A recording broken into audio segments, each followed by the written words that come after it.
Buenos días, buenas tardes, buenas noches, máster, depende de la hora en que nos esté viendo. Queremos presentarnos, somos el grupo número 1 y el día de hoy estamos aquí realizando la asignación correspondiente al parcial 3, que ya estamos prontos a culminar la clase, pues con emoción y con mucha alegría vamos a realizar este video en el que vamos a exponer algunos casos no éticos que se han presentado en nuestro país, Honduras.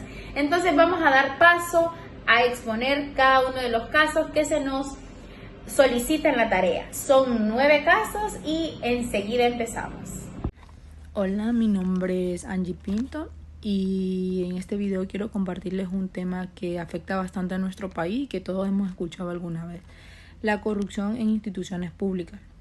Elegí este caso porque es uno de los problemas más fuertes que enfrentamos en Honduras y aunque parezca algo común, realmente tiene un impacto enorme en nuestra vida. Cuando hablamos de corrupción pública en instituciones, nos referimos a cómo funcionarios del gobierno usan el dinero o los recursos del Estado para un beneficio personal o para favorecer a otras personas. Por ejemplo, fondos que deberían servir para construir escuelas, mejorar hospitales, arreglar carreteras, terminan perdiéndose o usándose de manera incorrecta. A veces inflan precios, hacen licitaciones falsas o se le dan contratos a alguien por amistad o por interés. En estos casos normalmente participan funcionarios con poder de decisión, pero también empresas privadas que aceptan participar a estas prácticas a cambio de generar contratos o dinero fácil. Este tipo de conducta genera varios problemas éticos. En primer lugar, hay un abuso de poder, porque funcionarios usan su cargo para su beneficio y no para servirle al pueblo. Otro problema es la malversación de fondos, que significa que el dinero que pertenece al pueblo se utiliza de manera incorrecta, afectando directamente la calidad de los servicios públicos. Y también la falta de transparencia, porque muchos de estos actos se hacen escondidas, manipulando información o evitando que las personas conozcan cómo se utilizó el dinero del pueblo. Todas estas opciones provocan desconfianza y afectan de forma directa en que la población vea al gobierno y las instituciones. Las consecuencias de la corrupción se sienten en la vida real. Proyectos nunca se terminan, hospitales sin equipo, escuelas en mal estado, carreteras dañadas, programas que no llegan a las comunidades y que realmente se necesita para los jóvenes. Además, se crea un ambiente donde la impunidad se ve normal y donde muchas personas creen que así funciona todo y que no vale la pena denunciar. Cuando esto pasa, el país se estanca, la economía se frena, la desigualdad crece, pero aunque es un problema grande, también existen soluciones que pueden ayudar a reducir este tipo de situaciones. Una de las más importantes es fortalecer la transparencia. Esto implica que todas las compras, licitaciones, contratos y procesos del Estado deben ser públicos, fácil de revisar y accesible para que cualquier ciudadano lo pueda ver. Otra solución es realizar auditorías independientes que revisen cómo se usa el dinero y se detenga a tiempo cualquier tipo de corrupción. También es clave aplicar las sanciones reales si alguien comete corrupción. Debe enfrentar consecuencias sin importar quién sea o qué cargo se tenga. La educación ética también es importante, especialmente para los funcionarios públicos, porque se supone que ellos deben servirle al pueblo. Por último, es fundamental que la ciudadanía pueda participar, denunciar y vigilar los proyectos públicos. Entre más involucrado esté la población, menos espacio hay para malas prácticas. Para concluir, la corrupción en las instituciones públicas es uno de los desafíos más grandes que enfrentamos en Honduras. No solo afecta la imagen del país, sino también la vida diaria de las personas. Sin embargo, con medidas de transparencia, auditoría, educación de ética y la participación de la ciudadanía, es posible construir instituciones más responsables, más confiable. Si todos hacemos de nuestra parte y exigimos que las cosas se hagan bien desde un principio, podemos avanzar hasta un país más justo y con mejores oportunidades para toda la población hondureña. Muchas gracias por su atención. El nepotismo en los cargos públicos. Hola, soy Norma Martínez y hoy quiero compartir con ustedes la investigación que pude realizar y que sinceramente me dejó muy pensativa. Mientras analizaba el tema que anteriormente mencioné, el nepotismo en los cargos públicos, entendí que esto no solamente se trata de un favoritismo familiar, es un poquito más complejo de lo que realmente imaginamos.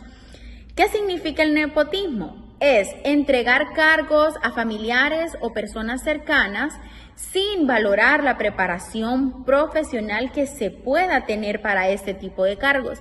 Y eso realmente desde la ética, desde la perspectiva que estamos estudiando, choca directamente. ¿Con qué? Choca con la justicia y con la transparencia y obviamente con el bien común. Ahora bien, ¿cómo voy a asociar yo el nepotismo en cargos gubernamentales con mi país, Honduras? Ahora vamos a entrar en materia. Este es un tema un poquito complicado de abordar, ya que cada uno tenemos pensamientos diferentes, ¿verdad? Diferentes puntos de vista. En este momento yo voy a defender mi criterio con mucho respeto.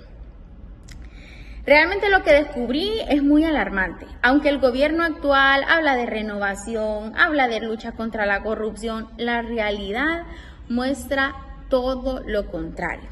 Se describe como un modelo antiético, institucional, porque el nepotismo ha crecido más del 100% en comparación con su primer año de gestión. Esto lo dice la plataforma del Consejo Nacional Anticorrupción. Y pues no solamente es eso, sino que existe una alta concentración de poder en manos de una sola familia, que por obvias razones no la voy a mencionar, pero ya la conocemos. Y lo más preocupante es que esta influencia abarca puestos estratégicos en organismos públicos, afectando incluso la independencia de las instituciones. Ahora, aquí fue cuando realmente le dije yo, no, aquí hay algo, aquí esto está preocupante. El análisis que realicé me reveló que los tres poderes del Estado, que son el Ejecutivo, Legislativo y Judicial, están en riesgo. Definitivamente están en riesgo, porque gran parte de los nombramientos que se realizan son por vínculos familiares, afinidad política, debilitando la democracia de nuestro amado país Honduras.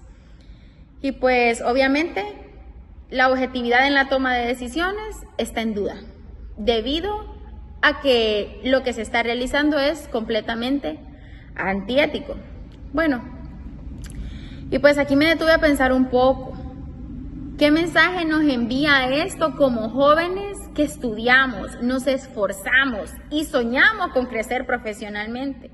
Porque según lo que investigué, se rompe la meritocracia, se genera conflicto de intereses en este tipo de acciones, se concentra el poder y lo peor, se normaliza la idea de que si tienes influencia política, puedes beneficiarte del poder. Y realmente esto no es un pensamiento que debemos compartir. Yo, como joven, como estudiante, como persona que he aprendido acerca de la ética en esta clase, me rehúso a tener este tipo de pensamientos y a normalizarlos. Y yo me pregunto, ¿cómo podemos confiar en las instituciones si muchas veces los cargos se entregan por apellido y no por capacidad? ¿Dónde queda el esfuerzo de quienes sí se han preparado para este tipo de cargos? Realmente mi conclusión es clara. El nepotismo no solamente es un error administrativo, es una falta ética grave que afecta la credibilidad del Estado, limita el desarrollo de nuestro amado país y desmoraliza a quienes buscamos oportunidades basadas realmente en méritos. Es preocupante y es muy alarmante este tema relacionado con nuestro país y cómo se está manejando. Hay algo que me gustaría tomar en cuenta antes de finalizar, es acerca del Ministerio Público, ¿verdad? Que pues nosotros ya conocemos que la persona que está a cargo de llevar las riendas de esta institución es familiar del actual partido que nos representa en Honduras. Entonces, obviamente, también vemos cómo hay nepotismo. Y pues podemos seguir ampliando el tema, pero me voy a quedar con esta reflexión. Yo, como joven y futura profesional, creo que nuestra generación tiene el reto de defender la transparencia, de defender la justicia y la competencia real. Los cargos deben ser ganados por nuestra capacidad, no heredados por conexiones. Entonces, solamente de esa manera podemos construir un país más justo, ético y democrático. Realmente gracias por escucharme. Ojalá este análisis que me sirvió de mucho a mí también los invite a reflexionar a ustedes. Bendiciones. Muy buenas tardes, mi nombre es Nery Alemán, de Grupo 1. En esta ocasión les voy a hablar sobre un tema bastante sensible que generó muchísimo impacto allá como en el 2010-2014, lo cual fue el saqueo al IHSS, que por sus siglas es Instituto Hondureño de Seguridad Social. Comenzaré hablando un poco sobre este instituto. Pues es una entidad encargada, ¿verdad?, de brindar servicios de salud y prestaciones a toda aquella población que esté afiliada. En un contexto así amplio, ¿verdad? En teoría su función es proteger la salud, garantizar tratamientos dignos para favorecer a la seguridad social. Es a todo aquel personal que esté afiliado, generalmente muchos,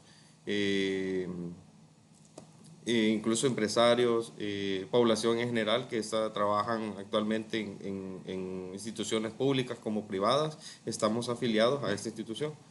De forma quincenal o mensual pues se hace una pequeña deducción, por lo cual eso nos indica de que el instituto, sus ingresos pues la mayoría estamos hablando de millones de lempiras, ¿verdad? Ya por todas las afiliaciones a nivel nacional. Entre el 2010 y 2014 se descubrió uno de los mayores escándalos de corrupción, lo cual fue el desfalco, ¿verdad?, a esta institución por aproximadamente un poco más de 7.000 millones de lempiras.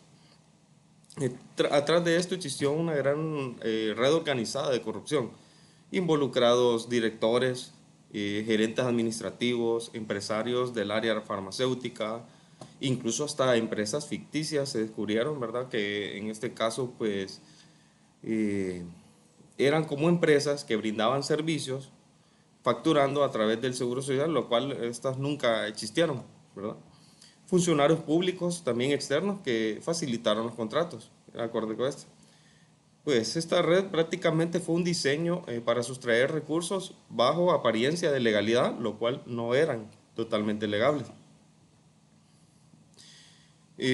Los métodos más comunes que utilizaron, ¿verdad?, para realizar este desfalco fue contratos sobrevalorados. Prácticamente licitaban proyectos, ¿verdad?, para la institución sobre una cifra o un valor exorbitante, lo cual eso pues en ningún momento llegaba a ese valor de repente el proyecto o la actividad. Medicinas, insumos, equipos, medicamentos que de repente incluso les inflaban, ¿verdad?, el valor del costo, cuando realmente el costo era mínimo. Dentro de ellas también estaban las empresas fantasmas, que se crearon prácticamente compañías sin una infraestructura real. O sea que prácticamente una empresa que solo de nombre, venían, facturaban, le facturaban en este caso el seguro, ¿verdad?, para que les pagara por que cierta compra, cierto proyecto que se realizaba, por eso mismo cifras exorbitantes y cuando realmente no lo eran. Otra, pagos por servicios no realizados, sobornos y comisiones ilegales, manipulación de auditorías internas incluso. Estamos hablando de un monto de más de 7.000 millones de lempiras. Este monto representa uno de los mayores saqueos a nivel nacional. Creo que todo el mundo escuchó hablar, ¿verdad?, ya como ponen el 2010, 2014, sobre el desfalco que sucedió en esta institución. Pues eso fue un total escándalo en ese momento. Entonces, ¿cuáles eran las consecuencias humanas y sociales, podríamos decirle? las farmacias del seguro frecuentemente carecían de tratamientos esenciales. Prácticamente muchos se quejaban que cuando llegaban al seguro nunca había medicamentos, ¿verdad? Antibióticos, analgésicos. Miles de pacientes incluso cuando estaban internados que tenían que ir a comprar los medicamentos en farmacias externas y lo cual pues un costo mayor al que debería estarse dando para la población con el simple hecho de estar afiliado al seguro, ¿va? Igual otro punto, deterioro de los hospitales. Se reportaron que equipos médicos dañados, falta de camillas, los retrasos incluso en las cirugías, áreas de insumos básicos totalmente sin stock, ¿verdad? Sin tener prácticamente. Uno de los puntos también importantes fueron pérdidas de vidas humanas, ¿verdad? Ya que en distintos sectores, que las cifras indicaban aproximadamente un número de 2.000 personas pudieron morir vinculadas directamente a este desfalco. Al no tener los fondos o no tener, ¿verdad?, los insumos en el hospital, muchas de estas personas pues perdieron la vida por no contar con este medicamento o insumo necesario, más si la persona pues era de bajos recursos. Dentro de esta misma red pues se cuentan varios responsables, podríamos llamarlo, como el exdirector del Seguro Social, que incluso pues ya tiene una condena a su nombre, ya fue enjuiciado, ¿verdad? Mario Zelaya, el exdirector del Seguro Social. José Ramón Osorio también, ex gerente administrativo, y muchas personas más que trabajaban en esta institución, ¿no? Empresarios, proveedores también, que incluso ya fueron enjuiciados, se investigaron y sí realmente salieron, ¿verdad?, acusaciones a favor por parte de ellos. Entonces, bien, un análisis en general ético del caso. Podría ser la violación a principios éticos, pues el caso transgrede múltiples principios fundamentales de la ética profesional. Ok, ya para finalizar, hablaremos cuál sería o cuál pudo haber sido el impacto a largo plazo en Honduras. Pues en este punto, el incremento en la desconfianza hacia instituciones públicas es uno. Pues ahora ya la gente, cuando les mencionan, no, anda al seguro social, ya perciben, ¿verdad? O tienen una percepción de, no, o sea, ¿qué voy a ir? Voy a ir a perder mi tiempo, no hay medicamentos, no lo atienden bien. Entonces, eso generó prácticamente desde ese punto, ¿verdad? Cuando sucedió el desfalco, el desprestigio del sistema de seguridad social, que es parte de, al final la persona, pues, o la población como tal, ¿verdad? No confían ya en esta institución. Otro caso que se dio fue la mayor exigencia para auditorías hacia el instituto, ¿verdad? O sea, que lo supervisaran más de cerca, personal más confiable, pues estuviera más cerca de la operación de este instituto. Y pues en conclusión general, el desfalco del Seguro Social representa uno, podríamos decir, más episodios más oscuros de corrupción en Honduras. Pues fue una situación, ¿verdad?, que lo podemos catalogar que marcó historia por la cantidad de dinero que realmente se vio involucrado, ¿verdad? Entonces, ese fue un punto en el que ya la población hondureña cambió su percepción hacia esta institución. Y pues eso ha sido todo, ¿verdad? De mi parte. Hola, muy buenas tardes. Mi nombre es Denis Enríquez. Hoy quiero empezar haciendo una pregunta, ¿qué pasa cuando quienes deberían protegernos terminan abusando de su poder? Esta fue una de las dudas que me llamó la atención y me motivó a investigar este tema, porque en Honduras todos hemos escuchado casos de abusos policiales. A veces los vemos en noticias, a veces en redes sociales, otras veces la gente lo cuenta como algo normal, pero cuando revisamos los casos más de cerca, eh, nos damos cuenta de que el problema es mucho más serio de lo que parece. Por eso hoy quiero compartir algunos ejemplos reales y explicar qué encontré sobre el abuso de autoridad por parte de cuerpos policiales en nuestro país y qué implican estas acciones en nuestra sociedad. Eh, la investigación de la que voy a hablar, como bien lo dije, es sobre el abuso de autoridad por parte de cuerpos policiales en Honduras.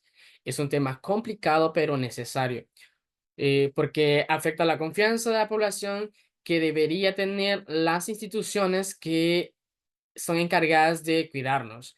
Esta investigación se basó en organizaciones, sobre informes de organizaciones internacionales como Human Rights Watch, no sé si lo pronuncio bien, una disculpa, y Amnistía Internacional, además de las noticias nacionales, comunicados del Ministerio Público. Y analizar estos casos, se puede ver como la falta de ética y valores dentro de la institución policial sigue generando situaciones que dañan la sociedad. Esta investigación se hizo con un objetivo principal, que es analizar cómo se presentan los abusos de autoridad policial en nuestro país, identificar los problemas éticos que aparecen en estos casos de los cuales vamos a hablar y reflexionar sobre las consecuencias que esto trae para la sociedad hondureña. También se busca proponer ideas, recomendaciones que ayuden a disminuir este tipo de situaciones en el futuro. El primer caso es la agresión policial en Tela. Este es un caso, que sucedió en Tela, eh, difundido por TV Azteca, Honduras. El primer caso ocurrió en Tela, ¿verdad? Como bien lo mencioné, es un video difundido por por este canal, por este medio de televisión o medio de noticiero. Se ve claramente a varios policías en el video. Se ve claramente a policías golpeando a un ciudadano mientras lo detenían. El hombre no estaba mostrando resistencia agresiva, pero aún así los agentes lo empujaron y golpearon como si fuera una amenaza extrema, o sea, exageradamente. Lo más preocupante es lo que lo hicieron públicamente sin miedo a las consecuencias, lo cual da la impresión de que algunos agentes sienten que su poder los protege de cualquier castigo. Y en este caso nos damos cuenta sobre que, aquí hay una falta completa de ética profesional. El abuso de la fuerza debe ser controlado, proporcional y solo cuando es estrictamente necesario. Muchas veces innecesariamente abusan descaradamente de su poder. Además, hay una pérdida de valores como el respeto, la dignidad humana y la responsabilidad que un policía debería tener en frente a la comunidad. Muchas veces por eso la gente ya ni respeta las instituciones, policiales, porque han perdido esos valores, han perdido el respeto, eh, lo han perdido exageradamente. Hoy en día es raro que respeta a las instituciones, policiales. Otro de los casos de los que investigamos, investigué también, fue sobre muerte bajo custodia policial. Esto, lo relata, lo tiró en un comunicado del Ministerio Público, un informe del Ministerio Público. El caso es todavía más grave. Se trata de un joven que apareció muerto dentro de una celda policial después de haber sido detenido. El Ministerio Público informó que el joven no presentaba daños al entrar a la posta, pero luego se descubrió que la muerte estaba relacionada con el maltrato recibido mientras estaba bajo la custodia de la institución, ¿verdad? De los policías. Casos como este no son aislados. Organizaciones internacionales han mencionado que esta situación se repite en varias partes del país. Muchas veces ha sucedido y vas a ver cuántas veces y no lo han publicado, no ha habido divulgación, ¿verdad? Pero no digamos qué es lo que realmente sucede dentro de un centro penitenciario, ¿verdad? En este caso, se violan directamente los derechos humanos cuando alguien está bajo custodia. La policía es responsable de su vida, permite que alguien muera dentro de una celda. Es una falta extrema de ética, profesionalismo y responsabilidad institucional. Solo imaginemos llegar a que, por así decirlo, nos vayamos en una enredada y nos capturen, injustamente. Nosotros casualmente íbamos pasando por ahí y nos cayó la culpa a nosotros, nos encierran y que nos vaya a pasar algo ahí, ¿verdad? Y no salgamos como entremos, posiblemente salga solo nuestro cuerpo sin vida y, o sea, ha llegado, las instituciones tienen una desconfianza extremadamente grande que hoy no se puede confiar de nada y de nadie, ni de nuestras instituciones que son las que nos protegen, ¿verdad? Uno de los otros casos que investigué es el uso excesivo de las fuerzas en protesta. Este caso, este tercer caso, tiene que ver con protestas públicas, tiene que ver con protestas públicas, ¿verdad?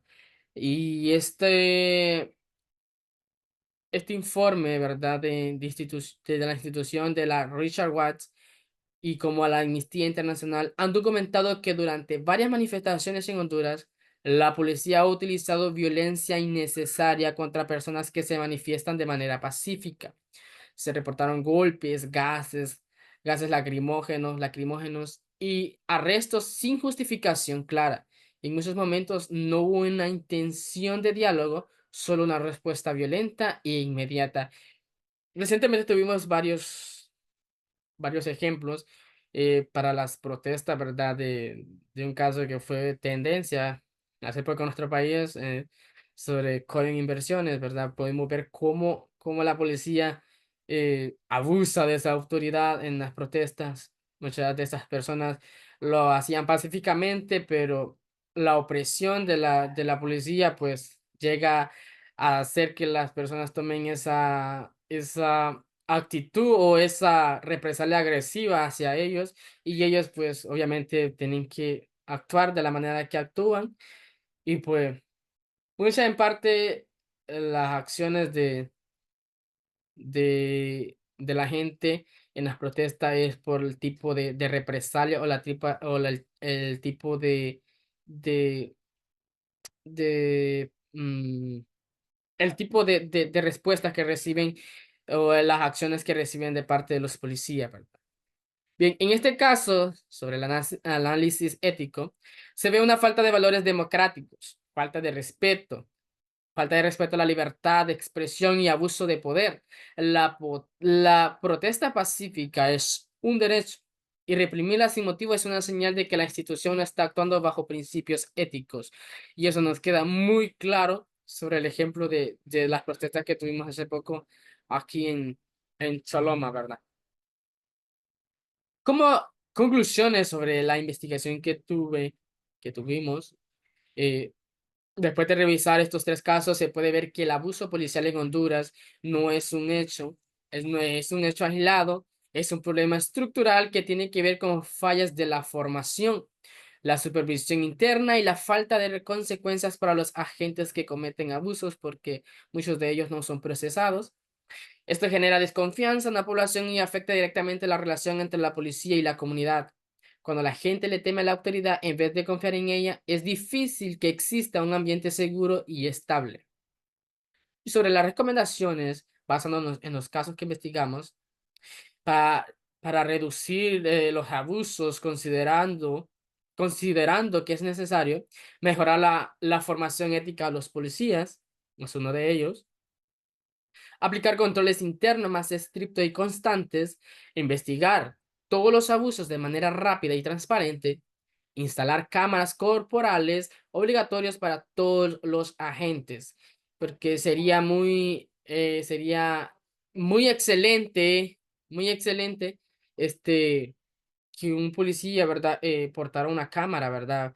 Corporal y que sería bueno, ¿verdad? Que una de esas cámaras no sea que no la puedan apagar ellos, ¿verdad? Que solo pueda pagar por medio de, no sé, algún tipo de sistema, ¿verdad? Que el caso de que uno de ellas quiera hacer algo ilegal, no pueda pagarlo, para que si no vayan a decir que sea algo, que fue algo así, como un accidente que se apagó la cámara, por así decirlo, ¿verdad? Entonces, eh, eso sería una de las recomendaciones, ¿verdad? Y la otra sería fortalecer la supervisión extrema como observadores de derechos humanos.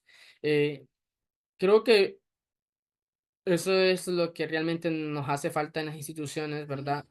Fortalecer la supervisión y, y para evitar este tipo de, de abusos, ¿verdad? En las instituciones.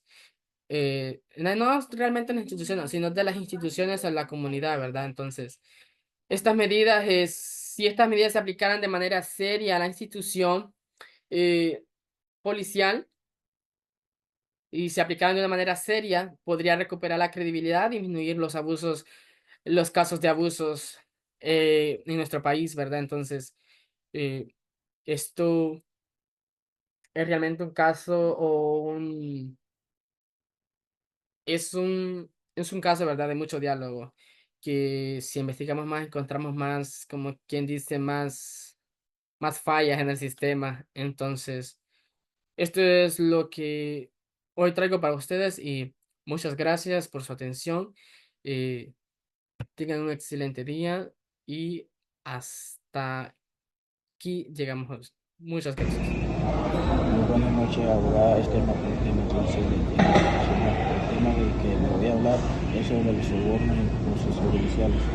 Se logra la detención del juez Marco Antonio Vallecillo Canales, el coordinador de los juzgados con competencia nacional en materia de la criminalidad organizada, el medio ambiente, corrupción, a quien se le acusa de suponer los responsables del delito de extorsión en perjuicio de un testigo protegido, quien lo denunció por amenazas y por exigirle 3 millones de lempiras. En el momento de la transacción ilícita fue detenido este juez y decomisó el dinero. El problema que pude ver en este caso fue la violación a la ética, a la ley de la carrera judicial, a los derechos humanos y abuso de autoridad de parte del juez, porque él está aprovechándose de su puesto para hacer extorsión y hacer amenazas de querer implicar al testigo. Bueno, la recomendación que puedo dar en este caso es que se debe aplicar una investigación y determinar qué nivel de peligrosidad tiene ese caso para poderle asignarle seguridad a un testigo protegido. La otra recomendación que puedo dar es reformar las leyes y hacer que se cumpla la ley, reformarlas y hacer que se cumpla esas reformas ya implementadas y aplicarlas también.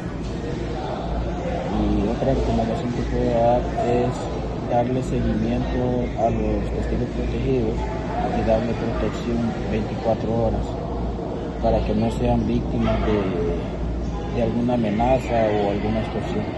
Bueno, este es mi aporte en este tema, abogada. Muchas gracias. Máster y compañeros, el día de hoy les voy a hablar acerca de un caso de discriminación laboral por embarazo en una empresa privada de Honduras que fue en Tegucigalpa. Entre los hechos principales está que en el año 2022 una empresa privada de servicios en Tegucigalpa, una trabajadora que desempeñaba el puesto de asistente administrativa, la cual tenía evaluaciones muy positivas, fue llamada por su jefe inmediato y la citó en recursos humanos para ser despedida con el argumento de que se estaba haciendo una reestructuración de personal. Entre los involucrados está la trabajadora, su jefe inmediato, recursos humanos y sus compañeros de trabajo, que aseguran de que no hubo tal reestructuración.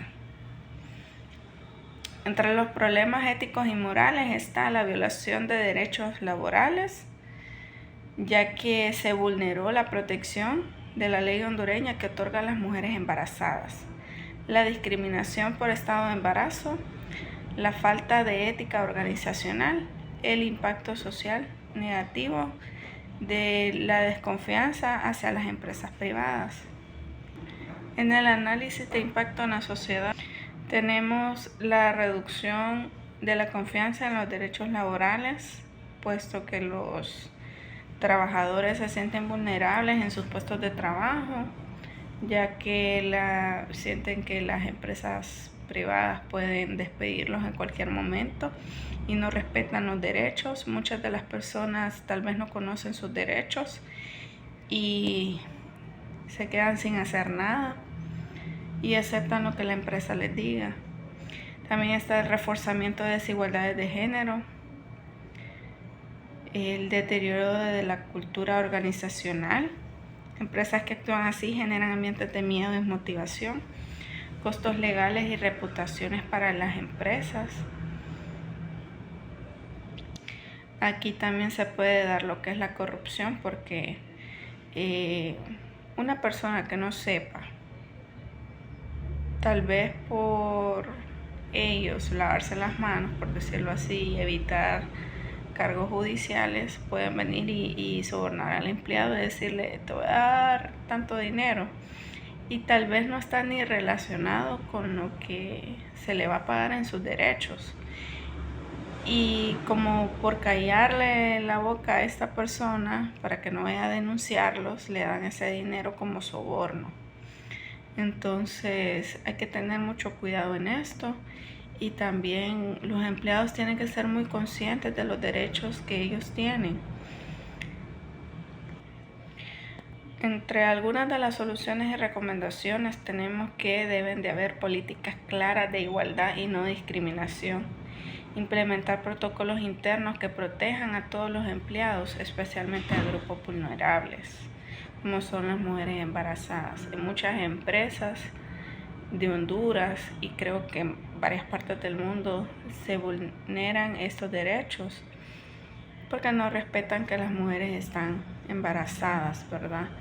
Y creo que aún se mantiene lo que es el machismo, que porque están embarazadas no pueden hacer mucho o no trabajan nada, entonces ya no sirven para la empresa, hay que despedirlas. Capacitación del personal y líderes, enseñar sobre derechos laborales, diversidad, inclusión y ética profesional. Muchas veces los jefes actúan y tal vez por desconocimiento, pero no lo creo, ¿verdad? Cuando uno es profesional se le enseñan todo este tipo de cosas. Y es importante hacer hincapié, ¿verdad?, de que al hacer este tipo de acciones más bien está perjudicando a la empresa, porque pueden tener una demanda o una denuncia y que les va a costar más caro. Canales de denuncia seguros y confidenciales para que los empleados puedan reportar abusos sin temor a represalias. A veces le meten miedo a las personas para que no acudan a realizar denuncias. Auditorías internas periódicas, revisar prácticas de contratación, despido y promoción para garantizar transparencia y equidad. Y sobre todo fomentar una cultura inclusiva para promover valores de respeto, empatía y equidad dentro de la organización. Al implementar estas medidas se reducen los riesgos legales y mejora la motivación y la confianza de los empleados hacia su empresa, garantizando sus derechos. En esta ocasión hablaré sobre un problema ético que sucede a nivel nacional y que realmente no hay una regulación sobre esto, y es la venta y filtración de datos personales. Pongámoslo como contexto, una especie de caso hipotético. En una empresa de servicios financieros, los clientes brindan información personal altamente sensible al momento de solicitar créditos o apertura de cuentas, incluyendo direcciones, teléfonos, los ingresos económicos, aperturas de cuenta, identidades y varias referencias personales. Esta información debe ser protegida legalmente y debe mantenerse en estricta confidencialidad. Quienes tienen mayor acceso a este tipo de información son la banca hondureña, los diferentes bancos que tenemos, que para acceder a créditos y en otras posibilidades que la banca nos ofrece, debemos de llenar esa información con nuestros datos personales. Sin embargo, además de la banca, también hay varias empresas que se dedican a crear una base de datos con la excusa de cliente frecuente. Me pareció bastante interesante que Kielsa, hace muchos años, Farmacias Kielsa, nos tomaba incluso hasta el dato biométrico. O sea, queríamos crear una cuenta para pertenecer al programa de cliente frecuente y llenábamos los datos y llenábamos también nuestra huella dactilar. Es decir, que empresa privada como Kielsa también tiene una base de datos bastante completa, creo que más completa que la que tiene el gobierno, acerca de nuestros datos personales. ¿Qué sucede con estas empresas? Tal vez no tengan las medidas de protección tan seguras que de cierta manera algunos de sus empleados, bajo la protección de algunos directivos, comienzan a recopilar y vender esa información a terceros, específicamente a empresas de cobranza informal y a negocios que realizan telemercadeo agresivo. Estas empresas pagan por bases de datos completas con miles de contactos, incluyendo historial crediticio y capacidad de pago de los usuarios. El empleado tiene acceso a los expedientes y al sistema interno sin supervisión adecuada. Con solo copiar archivos en una memoria USB o enviar un correo, la base de datos fue vendida. La filtración. Semanas después, los clientes, es decir, nosotros los usuarios, comenzamos a recibir llamadas sospechosas, mensajes con ofertas no autorizadas e incluso amenazas de cobros inexistentes. Y no solamente empresas de marketing agresivo, también podemos ser víctimas de estafa. Entonces, en lo personal, pues yo sí he recibido demasiados correos donde se me quiere vender tal oferta y yo no soy cliente del gallo Magallo, como el gallo Magallo obtuvo acceso a mi información. Entonces, este caso representa un acto profundamente no ético, ya que viola la privacidad y seguridad de los clientes, genera riesgos financieros y emocionales y expone a la empresa a demandas y pérdidas de credibilidad. Pone en evidencia también la falta de controles internos y capacitación no ética. La situación actual en Honduras me puedo referir a que no hay un caso grave a los escándalos de filtración comercial como en otros países. Sin embargo, sabemos que sucede. Hay varias polémicas, denuncias y riesgos éticos relevantes en torno a un nuevo registro biométrico obligatorio que está generando preocupación. Han querido implementar leyes en el Congreso Nacional, sin embargo, no ha pasado a más. Entonces tenemos preocupaciones legales de privacidad, negación institucional sobre almacenamiento y además de eso creemos que pueden ser utilizadas, nuestra información puede ser utilizada para uso político o fraudulento. Esto es una total vulnerabilidad ética porque viola nuestros derechos de privacidad, una transparencia deficiente y también, como lo he mencionado, hay un riesgo electoral por el uso fraudulento de nuestros datos. Hemos perdido el control realmente. Entonces, como recomendación, podemos crear una ley.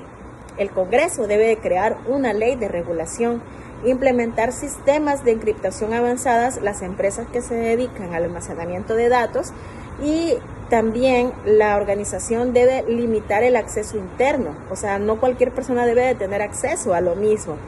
Y realmente toda la organización y los empleados que trabajan en ella, una capacitación ética sobre ciberseguridad.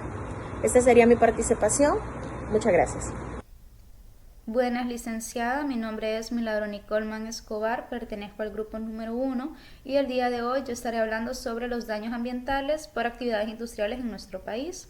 Como nosotros bien sabemos, las actividades industriales generan crecimiento en nuestro país, pero también provocan daños ambientales que son graves, pues la falta de tratamiento en las aguas residuales, la contaminación de los ríos, generalmente la degradación de los ecosistemas es algo que afecta directamente a la salud y el bienestar de las comunidades. Hoy yo traje dos casos, uno es el del río Chamelecón y el otro es el del río Guapinol. Para empezar con el del río Chamelecón, este es un río que está situado en el Valle de Sula y es uno actualmente de los más contaminados del país, pues él recibe aguas residuales industriales de maquilas y también de agroindustrias, aguas negras domesticadas sin el debido tratamiento y diferentes residuos sólidos que deterioran la calidad del agua. El impacto que esto ha tenido es generalmente porque el deterioro de la calidad del agua y la pérdida de biodiversidad afecta negativamente a las comunidades a sus alrededores. También es un riesgo, como mencionaba, para la salud de las comunidades y esto presenta problemas económicos, lógicamente, para los diferentes agricultores y pescadores de esa zona. Aunque ya se han propuesto algunas plantas de tratamiento, la verdad es que la inversión y la coordinación institucional, más que todo gubernamental, no ha sido suficiente. Por otro lado, tenemos lo que es el río Guapinol. Este se encuentra en Tocoa, Colón, y más que todo se vio afectado por un proyecto minero de inversiones Los Pinares. Esto ha generado diferentes denuncias por parte de la comunidad, ya que esto afectó al río debido a que los movimientos de tierra y alteración del cauce causó contaminación, más que todo por el uso de los metales y los químicos. El impacto que esto ha tenido para la sociedad, pues obviamente redujo el acceso al agua potable. Es un daño al ecosistema protegido y también al ecosistema en general, y hay conflictos sociales y criminalización de defensores ambientales por denunciar estas prácticas. Informes técnicos recomiendan revisar o anular la licencia ambiental del proyecto, pero generalmente nosotros sabemos que en nuestro país eso es un poco difícil de que llegue a suceder porque la voz del pueblo generalmente no es muy escuchada. Si nosotros hablamos del impacto ético que esto ha tenido, pues bueno, ambos casos muestran diferentes similitudes. Para empezar, considero que hay una falta de supervisión y un control ambiental. Es un daño indiscriminado a los recursos hídricos y ecosistemas del país, más que todo por un beneficio monetario, y hay afectaciones directas a la salud y al bienestar de las comunidades, y esto es algo que no se puede recuperar con dinero. Lamentablemente nos encontramos en una situación, en una cultura, me atrevería a decir, donde sinceramente la salud y el bienestar de la comunidad no es lo primordial, sino el beneficio económico. Las recomendaciones que yo tengo respecto a esto, bueno, para reducir estos diferentes impactos ambientales, yo pienso que es importante fortalecer la supervisión y el cumplimiento de las leyes ambientales, también invertir en plantas de tratamiento y tecnologías que sean limpias. Garantizar transparencia, esto es muy importante, pues las licencias ambientales deben estar debidamente corroboradas y analizadas para así poder realizar estos proyectos, y también darle una participación a la comunidad de si considera que esto los afecta o no, y promover una responsabilidad social en todas las industrias de nuestro país. Los casos de estos dos ríos a nosotros nos demuestran que el desarrollo industrial sin una gestión productiva provoca daños graves al medio ambiente y a las comunidades. Aplicando, considero yo, las recomendaciones que establecí, creo que podemos lograr un equilibrio en Honduras entre lo que es el desarrollo, el beneficio económico y también la protección ambiental y la justicia social. Muchas gracias, licenciada.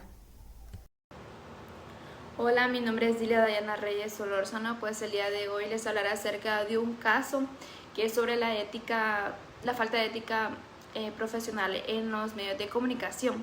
Este caso es muy interesante, la verdad, porque habla acerca de 77 periodistas entre el 2014 y 2017, donde la Unidad Fiscal Especializada contra la Red de Corrupción, UFERCO, del Ministerio Público de Honduras, investigó un esquema de pagos irregulares a periodistas y comunicadores, conocido como el caso de los 77 periodistas.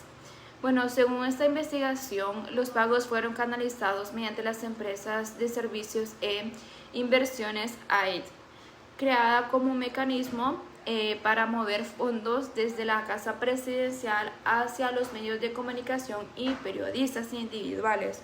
Aunque el gobierno justificaba estos pagos como publicidad oficial, la UFERCO determinó que muchas de las transacciones no tenían justificación real y que los fondos habrían sido utilizados para influir en la cobertura mediática, generando mensajes favorables al gobierno en ese entonces, que era Juan Orlando. El monto total de los recursos desviados atendieron a más de 122 millones de lempiras, distribuidos en 2.175 cheques emitidos a 95 beneficiarios, dentro de los cuales al menos 77 eran periodistas activos en medios tradicionales de televisión. Entre los señalados se encuentran figuras reconocidas del periodismo hondureño, como participantes de HCH, HRN, Radio América, entre otros, ¿verdad? Pues la investigación reveló que estos pagos no no eran ocasionales ni aislados, sino parte de un patrón sistemático para controlar la narrativa mediática y limitar la crítica al gobierno y moldear la opinión pública. El caso evidenció un problema estructural, la falta de regulación clara sobre la publicación estatal y la ausencia de mecanismos que garantizan la independencia periodística, permitiendo que este esquema se desarrollara durante varios años. Además, la investigación mostró que algunos periodistas involucrados priorizaban intereses personales y los políticos sobre la responsabilidad ética y social, donde la exposición del caso generó un fuerte impacto en la opinión pública hondureña, porque alimentaba la desconfianza hacia los medios y cuestionando la credibilidad del periodismo en el país. Estos periodistas como Edgardo Melgar, Ernesto Rojas, Rosenzo García, Luis Edgardo Vallejo, todos periodistas muy reconocidos. Bueno, los problemas que encontré en este caso que afectan a la sociedad hondureña, donde los periodistas involucrados demostraron una falta de honestidad al aceptar los pagos que comprometieran su independencia personal. También hubo falta de integridad, porque interpusieron beneficios personales al deber de informar objetivamente a la sociedad. También se vulneró la responsabilidad social, ya que al difundir mensajes favorables al gobierno de manera interesada, engañaron a la ciudadanía y manipularon la opinión pública. Se evidenció además la falta de transparencia, ya que las transacciones no eran claras ni justificadas. A otro punto es la falta de justicia, porque el actuar de manera corrupta constituyeron a un sistema donde las reglas se aplican de manera desigual. Estas faltas de ética afectan a la sociedad hondureña, pues al disminuir la confianza en los medios, especialmente porque son periodistas que se consideran profesionales, y pues limitan la información veraz y debilitan la democracia, pues los ciudadanos reciben noticias parcializadas que difunden la toma de decisiones mal informadas. También considero que algunas recomendaciones, en este caso puede ser que es fundamental que los periodistas valoren la honestidad y la integridad como principios centrales de su valor. También los medios de comunicación deben garantizar que los periodistas no dependan de financiamiento que puedan comprometer su objetividad profesional, de tener ética pues en lo que informan. Y aprender a identificar información parcializada o que esté manipulada. Esto debe contribuir a exigir medios responsables y periodistas sumamente éticos. Bueno, este caso fue de mucha ayuda, ¿verdad? Porque yo no sabía nada acerca de esta noticia, y también fue una investigación realizada por una fuente que se llama Reporteros de Investigación, y concluyeron este caso, ¿verdad? Y obtuvieron esta información muy relevante, la verdad.